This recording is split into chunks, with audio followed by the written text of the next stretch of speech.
Inakyat ng 5 taong gulang na bata ang bundok para may pagamot ang may sakit niyang nanay.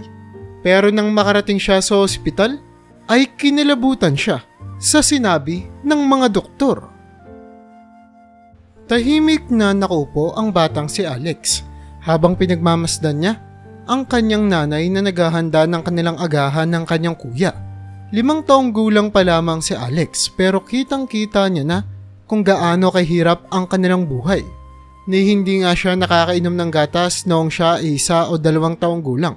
Lumaki siya na halos sardinas, isda o di naman kaya ay asin ang kanilang kinakain.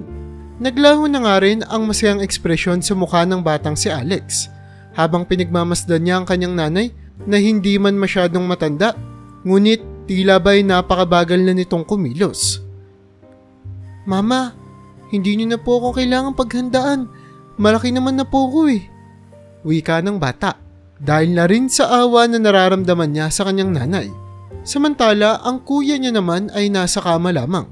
Meron ding matinding karamdaman na iniinda. Simula pagkapanganak kasi ng kuya niya ay payat na ang pangangatawan nito. Hindi rin ito makalakad ng maayos kung hindi pa siya tutulungan ng kanyang mga magulang. Pero sa kabila nun ay hindi nagawang maipatingin ni Rhean, ang nanay ni Alex, ang kanyang panganay na anak, sa kahit na sinong espesyalista dahil bukod sa napakahirap makahanap ng doktor sa kanilang lugar ay wala rin silang pera para sa ganitong mga bagay. Hindi naman naiiba ang sitwasyon nila Rhean at ng kanyang mga anak sa kanilang mga kapitbahay. Ang lugar kasi kung saan sila nakatira ay may tuturing na napakahirap na nayon, na kung saan ang pangunahing kinabubuhay ng mga tao dito ay pagsasaka, at kung sakaling sumama ang panahon ay siguradong kakalamdin ang kanilang mga tiyan. Pagkatapos kumain ni Alex ay agad niyang inayos ang hapagkainan habang pinagpahinga niya naman ang kanyang nanay na halatang pagod na at para bang may malalang sakit na iniinda. Pero sa kabila noon ay ginagawa pa rin ni Rhean ang lahat upang maalagaan ang panganay niyang si Carl.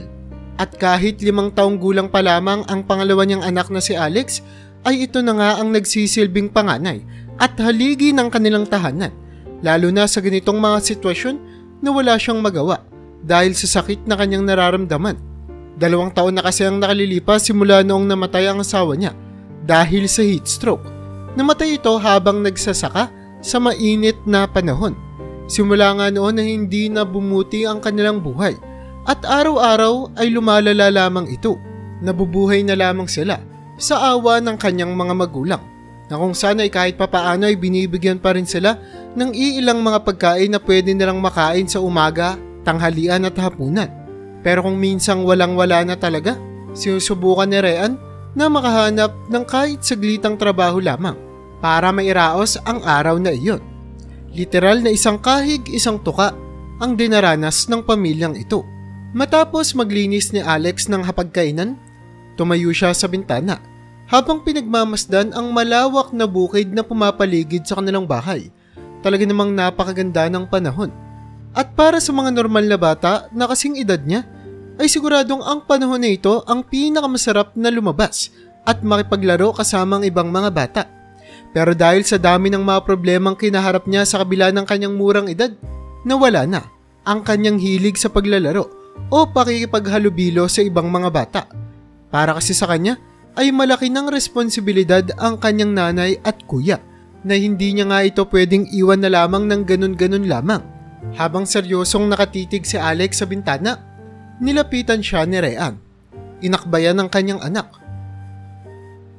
"Gusto mo ba lumabas, anak?" Malumanay na pagtatanong ni Rhean sa kanya. Tumingin naman si Alex sa kanya at umiling. "Alam mo, yung magkasing edad tayo, lagi rin akong nasa labas. Kasama ko yung mga ate ko. Naglalaro kami sa mga dayami, o kaya naman nanghahabol kami ng mga manok. Gusto ko sanang maranasan mo rin yun." Wika ni Rhean habang niyayakap ang kanyang anak. Paano ko naman po yun mararanasan, mama? Papaano naman po kayo nila kuya dito?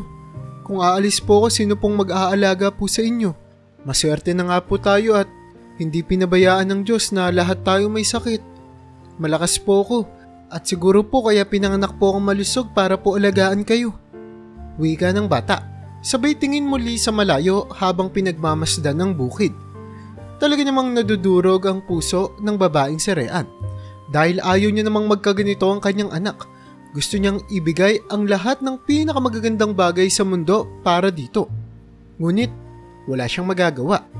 Tila ba napako na siya sa kahirapan ng buhay. Mula nang siya ay silang hanggang siya ay mag-asawa. Hindi na bumuti ang kanyang kalagayan. Kaya naman minsan naiisip na rin ni Rean kung tama nga ba na nagkaroon pa siya ng pamilya dahil maghihirap lang din naman ang mga ito sa mundo. Kung minsan nagsisisi siya na dalawa pa ang kanyang naging anak. Gusto niyang siya na lamang ang makaranas ng mga paghihirap na ito. Nagkaroon ng saglitan na katahimikan sa pagitan nilang dalawa nang biglang muling magsalita ang bata. "Huwag ka pong mag-alala, ma. Gagaling po kayo ni kuya. Kung ano man po yung karamdaman na iniinda nyo, gagaling po kayo. At ako naman po, mag-aaral po ako pag magaling na po kayo. At pagkatapos pupunta po ako sa Maynila. Magtatayo po ako doon ng negosyo ko, pangako. At pag mayaman na po tayo, babalik po tayo dito sa probinsya. Papatuyuan ko po kayo ng napakagandang bahay. Pangako po yan, mama." Saad ng bata na walang halong pagbibiro sa kanyang boses. Tila babong buo ang kanyang determinasyon habang binabanggit ang mga salitang ito. Nanlaki naman ang mga mata ni Rean. "Saan mo nakuha yung ideyang yan, anak?" Pagtatakang tanong nito. Dahil ni minsan ay hindi naman nito nabanggit ang Maynila o di naman kaya ay ang terminong negosyo sa bata. Kasi mama, nagbabasa po ako ng libro. Yung mga libro pong inalalagay po sa may City Hall. Pag napapadaan po ako dun, nagbabasa po ako saglit. Pagpapaliwanag ng bata, na lalo na namang ikanalito ni Rean. Hindi niya pa kasi tinuturuang magbasa ang kanyang anak, kaya hindi niya maintindihan kung papaano ito matututong magbasa ng libro. Kaya naman tinanong niya na naman ang bata. "At saan mo naman natutunan magbasa?" Pagtatakang tanong ni Rean sa kanya. Napakamot ng ulo si Alex. "Di ba po ma, minsan nagpapaalam po ako sa inyo na makikipaglaro po ako sa labas kapag hapon na. Pasensya naman, hindi po talaga ako lumalabas para makipaglaro. Pumupunta po ako sa school. Tapos po sisilip po ako sa bintana para tignan yung tinuturo ng teacher po nila. Alam ko na pong magbasa ng A, E, I, O, U. Pero hindi ko po maalala kung kailan po akong natutong magbasa talaga eh. Basta lagi ko lang pong pinapakinggan yung sinasabi ng teacher doon." Pagpapatuloy pa ng bata.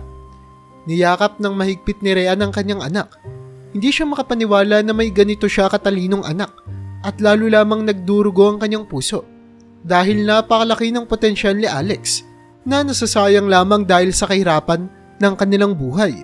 Pinisil ni Rean ang braso ng anak niya. "Huwag kang mag-alala, anak. Magpapagaling kami ng kuya mo. At gagawin ko ang lahat, magtatrabaho ulit ako para nang sa gayon ay makapag-aral ka. Huwag nating sayangin yung talinong meron ka. Minsan lang yan." Ngiting wika ni Rean, sabay ubo. Kaya naman nagpaalam na ito na babalik na muna sa pagkakahiga para makapagpahinga na siya. Kahit na ganoon ay ramdam na ramdam pa rin naman ni Alex na malala na talaga ang kalagayan ng nanay niya at pinipilit lamang nitong kumilos para hindi siya mag-alala. Habang nagmumuni-muni si Alex sa bintana ng kanilang bahay, kinakausap niya ang kanyang sarili. Sabi ni mama kaya ayaw niyang magpagamot kasi mahal daw ang magpadoktor. Bakit kaya hindi na lang ako mag-aral ng doktor para lagi nang libre si mama sa gamutan? O sige, ganun yung gagawin ko. Mag-aaral muna ako ng elementarya, high school, at kapag, ano bang tawag dun? College ba yun? Basta pag ganun na ako, mag-aaral ako ng doktor para ipapagamot ko yung mama ko. Talaga namang walang kamalay-malay si Alex na para sa kanyang simpleng pangarap ay kailangan niyang dumaan sa butas ng karayom para magawa ito. Kinabukasan, maagang gumising si Alex upang mag-igib ng panligo niya at ng kanyang nanay. Pagkatapos ay inihanda niya na rin ang magiging panggatong para naman sa kanilang lutuan. Araw-araw kasi ay lugaw ang pinapakain nila sa kanyang paralisadong kuya na si Carl. Pero matapos ang lahat ng mga ito, May iba pa palang plano ang bata para sa araw na iyon na ipinagpaalam niya sa kanyang nanay. Ano ibig mong sabihin, Alex, na magtatrabaho ka? Pagtatakang wika ni Rean na naguguluhan sa gusto ng kanyang anak. Napatingin naman sa sahigang kanyang anak. Kasi ma, naisip ko, kung gusto kong mag-aral ng elementarya, kailangan kong makaipon para may mapangkain tayo. Kaya bago ako maging 6 na taong gulang, gusto ko munang magtrabaho at makapag-ipon ng konti para hindi na po tayo mahihirapan na isipin kung saan po tayo kukuha ng pang-aral ko. Paliwanag ni Alex. Pero anak, 5 taong gulang ka pa lamang. Hindi ka pa pwedeng magtrabaho. Hayaan mo nang si mama yung mamroblema sa mga mga pangmatandang problema. Halata sa pagsasalita ni Rean na nahihirapan siya. Kaya naman lumapit si Alex sa kanya at hinawakan ang kanyang kamay. Tumingala ang bata at tinitigan niya sa mata ang kanyang nanay. Mama, alam ko naman po na ayaw niyo akong pahirapan. Pero mas nahihirapan po ako sa tuwing nakikita ko po kayong nagkakaganyan. Huwag po kayong mag-alala. Kasama ko naman po si Tito Ricky. Isasama niya daw po ako sa biyahe niya papunta sa palengke. At ang gagawin ko lang po doon ay magiging alalay niya lang po ako habang naniningil daw po siya ng mga utang. Magbubuhat lang naman daw po ako ng ilang mga bagay. Huwag po kayong mag-alala, Mama. 'Di ba mabait naman po yun si Tito Ricky? Kapatid po yun ni Papa eh. Kaya imposible naman po na papahirapan niya po ako. Pangungumbinsi ni Alex. Hindi nga rin nagtagal, pumayag na rin ang kanyang nanay. Pero sa isang kondisyon, siguraduhin niya na uuwi siya ng tama sa oras at hindi na siya lalayo pa sa kanyang trabaho. Niyakap naman ni Alex ang kanyang nanay at nagpasalamat dito. Maya-maya pa ay nagpalit na ito ng kanyang kasuotan habang nanghihina naman si Rean na pinapanood siya.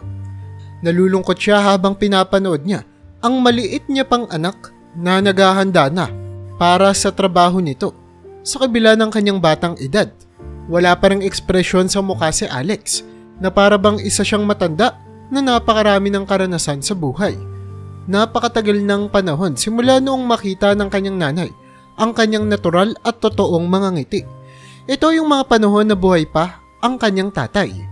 Matapos magpaalam ni Alex ay agad siyang pumunta sa bahay ng kanyang tito Ricky.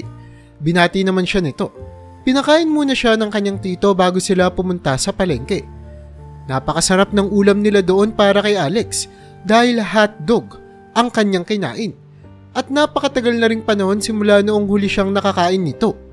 Talaga namang nilasap niya ang bawat mga kagat at pagnguya niya sa hotdog habang kasama niya naman ang kanyang tito. Alam mo Alex, kaugaling-kaugali mo yung papa mo. Kung nabubuhay lang talaga siya, baka mapagkamalang magkambal kayo eh. Pati sa kilos niyo parehong-pareho kayo. Ngiting wika ng lalaking si Ricky sa kanya habang pinagmamasdan ang kanyang pamangkin. Kumusta na ba yung mama mo Alex? Okay ba yung kalagayan niya? Yung kuya mo kumusta? Tanong nito sa bata. Si kuya po, ganun pa rin po, walang pagbabago. Maghapon lang po siyang nakahiga at hindi makagalaw. Kuminsan po ay nahihirapan na rin po kami kapag sumasapit ang gabi na umiiyak siya sa sakit. Ang malas nga lang po kasi may sakit din si mama. Hindi pa rin po namin alam kung anong sakit ni mama. Pero lagi niya pong iniinda yung pananakit po ng tiyan niya. At lagi daw po siyang nahihilo. Kaya nga po gusto ko pong magtrabaho para po mapagamot ko po si mama. Saad ng bata na mahahalata ang lungkot sa mata nito. Hinaplos naman ng kanyang tito ang kanyang ulo. Huwag kang mag-alala. Ang taong masikap at masipag, siguradong pagpapalain ng Diyos. Hindi hahayaan ng Diyos yung nanay mo. Magtiwala ka. Pagpapagaan ng loob nito sa bata. Nagpatuloy na nga sila sa kanilang araw. Nagsipag si Alex para magampanan niya ng maayos ang trabaho niya sa kanyang tito.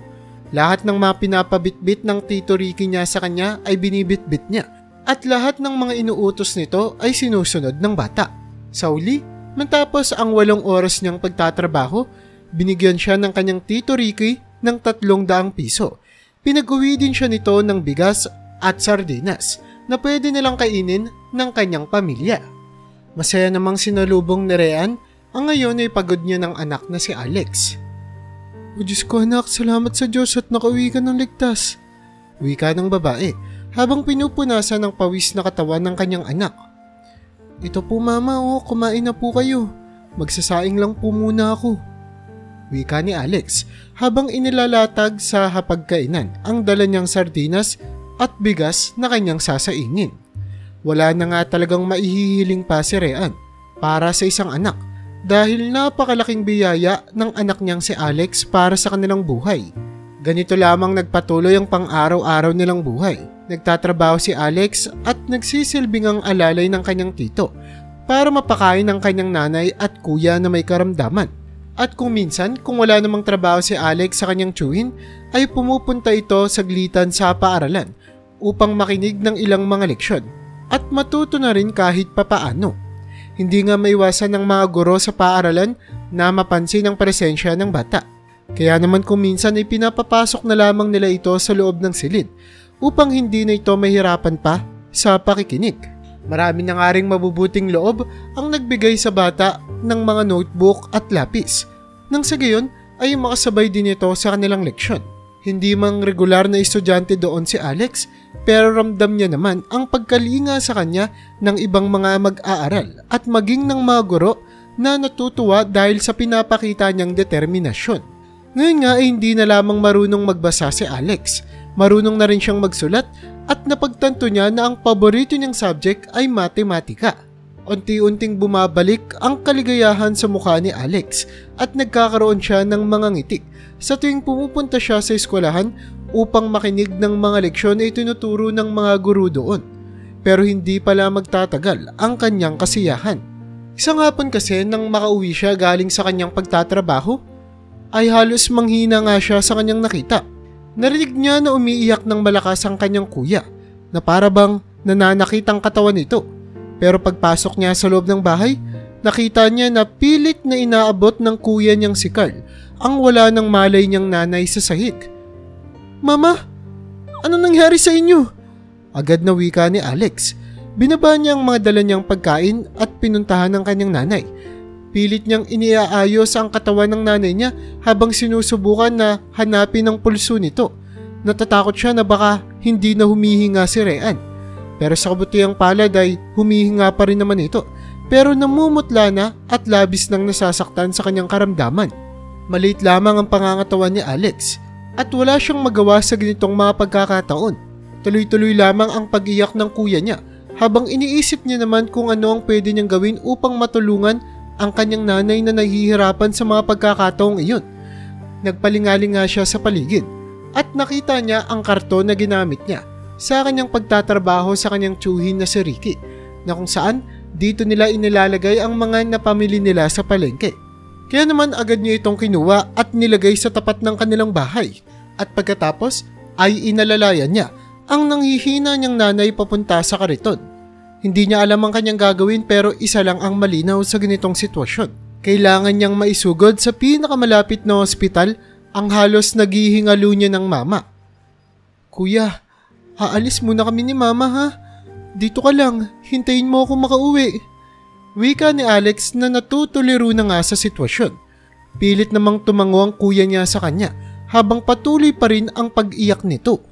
Gamit ang natitirang lakas sa kanyang katawan, pilit na tinulak ni Alex ang kariton sakay-sakay ang kanyang nanghihinang nanay papunta sa isang bundok na kung saan dito nga may pinakamalapit na hospital sa kanilang baryo.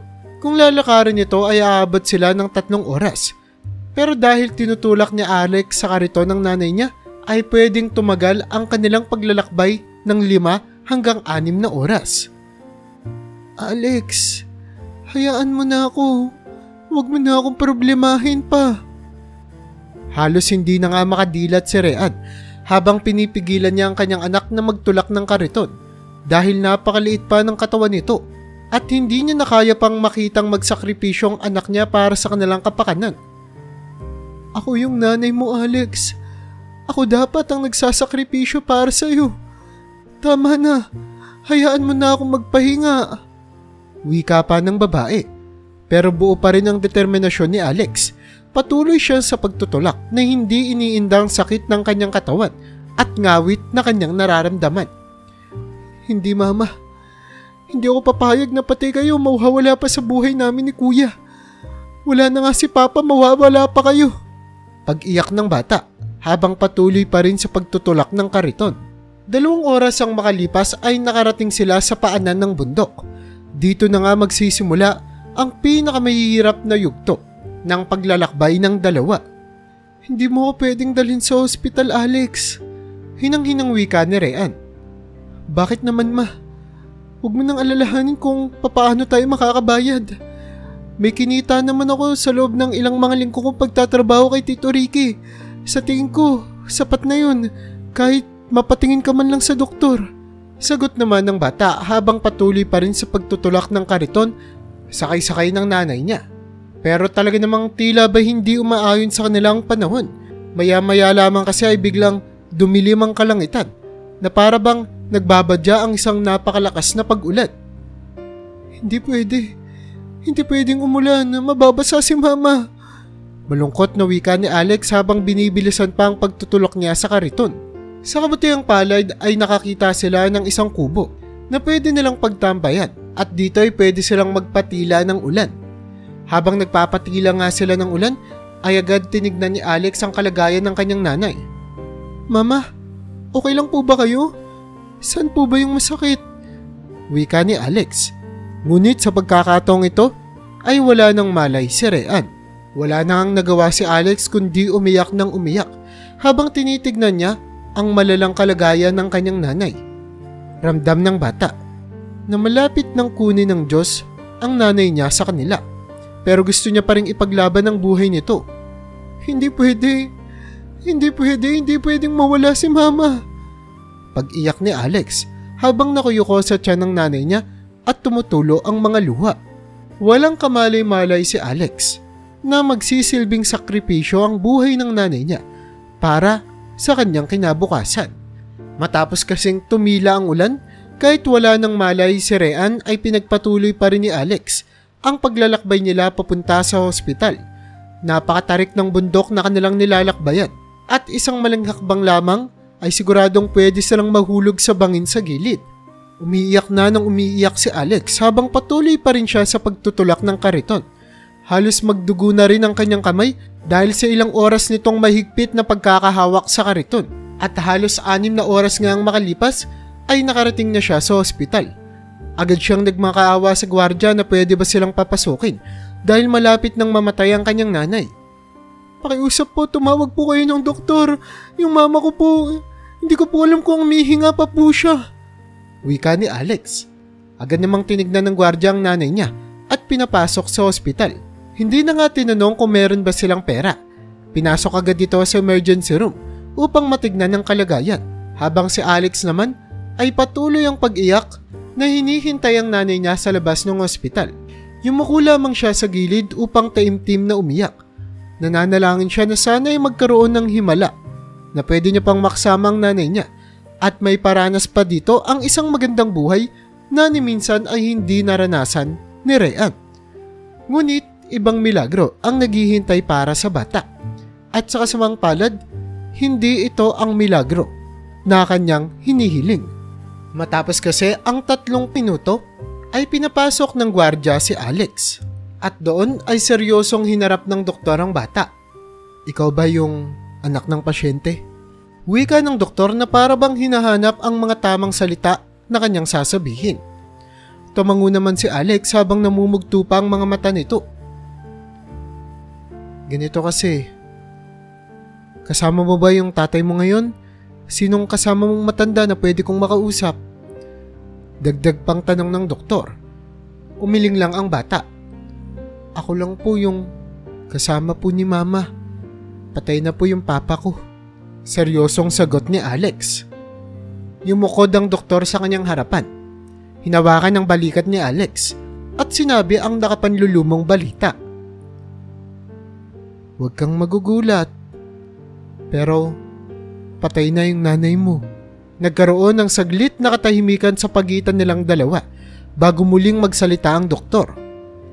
Alam ko na mahirap pa tong maintindihan, pero nagkaroon siya ng ovarian cancer at kumalat na yun sa buong katawan niya. Yung cancer ay isang malalang sakit na kapag hindi naagapan ng maaga, pwedeng ikamatay. Malumanay na pagpapaliwanag ng doktor. Pagkatapos ay niyakap niya si Alex na sobrang dumi na ng kasuotan at sumabog sa pag-iyak. Nakikiramay ang doktor sa pagkamatay ng nanay niya, pero wala na silang magawa tungkol dito. Huwag kang mag-alala, Alex, di ba?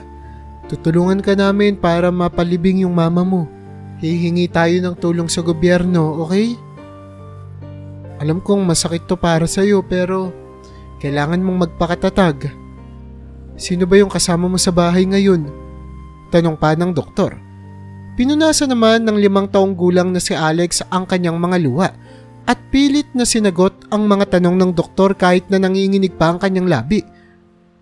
Si kuya lang po yung kasama ko po sa bahay. May sakit rin po siya. Wika ni Alex. Lalo lamang nahabag ang kalooban ng doktor dahil sa sinabi ng bata. Talaga namang para sa mata ng doktor na ito ay napakamalas ni Alex na ganito ang kinagisnan niyang buhay. Saglit niya munang iniwan si Alex upang mas maintindihan ng bata kung gaano kaseryoso ang sitwasyon at inasikaso niya muna ang bangkay ni Rhean.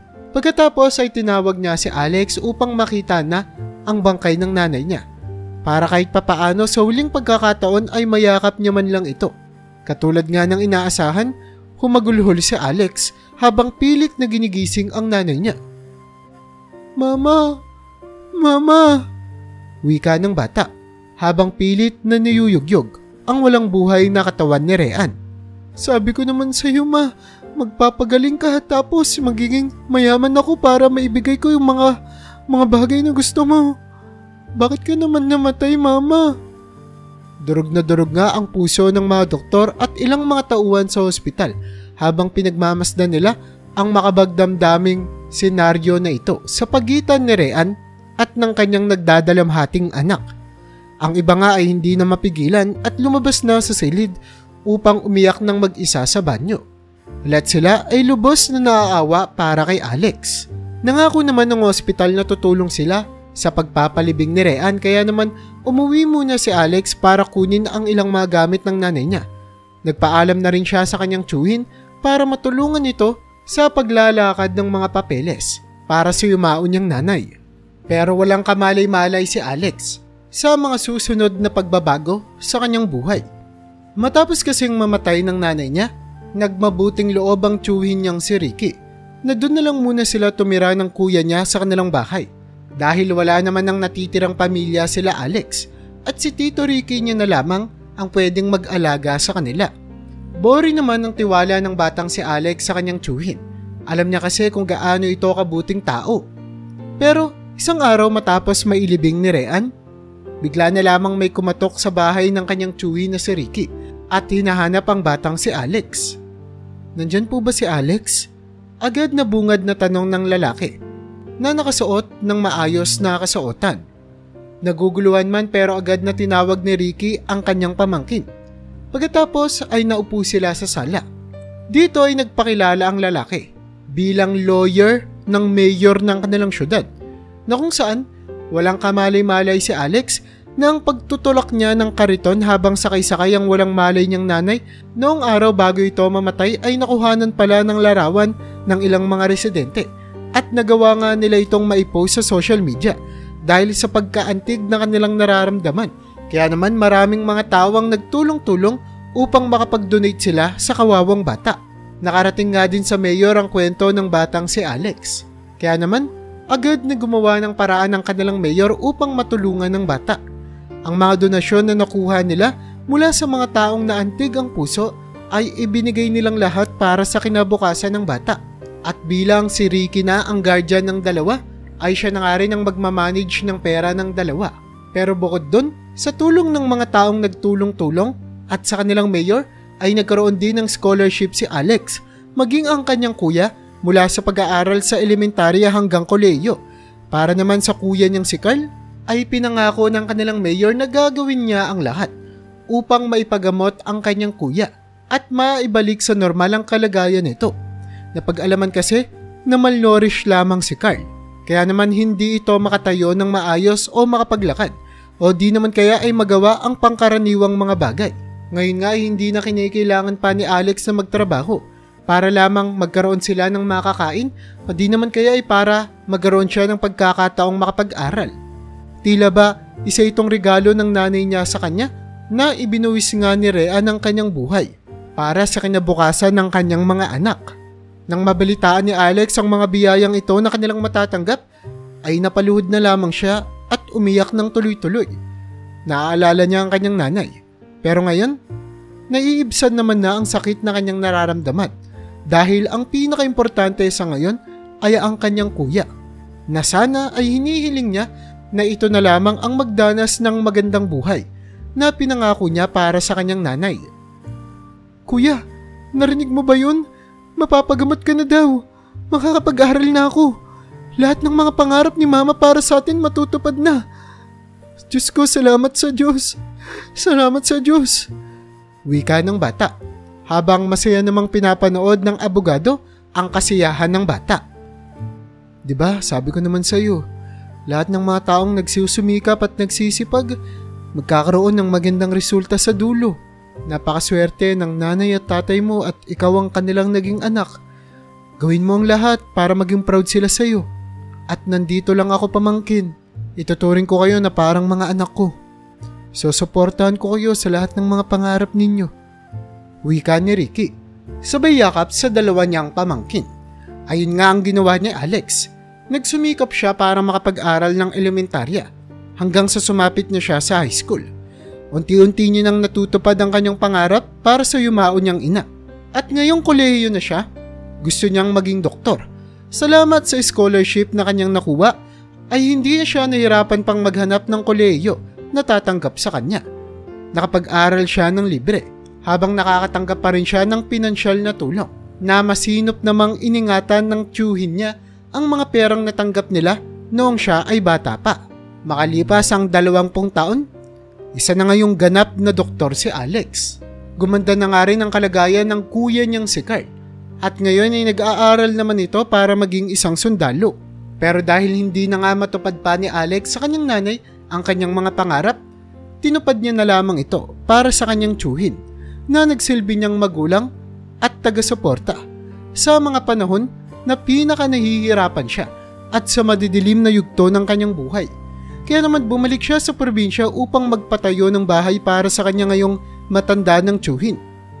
Maraming salamat, Tito. Maraming salamat po sa pagtanggap sa aming magkapatid noong mga panahon na walang-wala kami. At ngayon na kaya na po naming maibalik ang lahat ng mga utang na loob namin sa inyo. Handa po namin yung gawin. Naway matuwa po kayo sa bago niyong bahay dito sa probinsya. Pagbabalita ni Alex. Naku anak, hindi naman yun utang na loob. Inalagaan ko kayo dahil mahal ko kayo, dahil mga pamangkin ko kayo. Wala kayong dapat na bayaran sa akin. Saad naman ni Ricky. Opo Tito, alam naman po namin yun. Pero gusto ko lang po na ikaw po yung makaranas ng mga pangako ko po sa mga magulang ko. Isa pong malaking karangalan sa akin to, Tito. Saad ni Alex sabay yakap sa kanyang tiyuhin. Hindi man natupad ang maraming mga pangarap ni Alex, katulad na lamang ng pagbibigay ng magandang buhay sa kanyang magulang, pero napatunayan niya na ang taong matyaga at puno ng determinasyon ay imposibleng pabayaan ng Diyos. At ngayon nga na isa na siyang doktor at bumubuo na rin ang sarili niyang pamilya, pinangako niya sa kanyang sarili na hindi mararanasan ng kanyang mga anak ang pagdurusang naranasan niya noong bata pa lamang siya. Siya ang naging kauna-unahang milyonaryo sa kanilang angkan na resulta ng kanyang pagiging mabuting tao at hindi panlalamang sa kapwa. Kaya naman kung nagustuhan mo ang storya natin ngayon ay huwag mo namang kalimutang mag-like. Pindutin mo na rin ang subscribe button para makagawa pa tayo ng ganito kagagandang mga istorya sa susunod pang mga araw.